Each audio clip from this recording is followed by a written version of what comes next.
సర్కారీ దవాఖానాల్లో అత్యవసరం పేరిట చేస్తున్న ఔషధ కొనుగోలులో భారీ అక్రమాలు జరుగుతున్నాయి.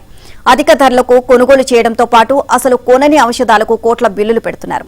రాష్ట్ర ఖజానాకు భారీగా గండి కొడుతున్నారు. రాష్ట్ర వ్యాప్తంగా అన్ని ప్రభుత్వ ఆసుపత్రుల్లో ఇదే తంతు నడుస్తోంది.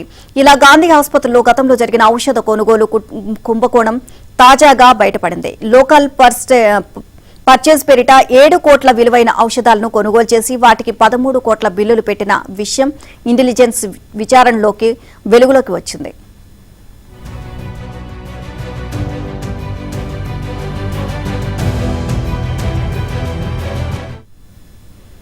ఔషధ బిల్లులు చెల్లించనందున సర్కారీ దవాఖానాలకు మందుల సరఫరా ఆపేస్తామంటూ కొన్నాళ్ల క్రితం twin cities medical supplies association హెచ్చరించింది.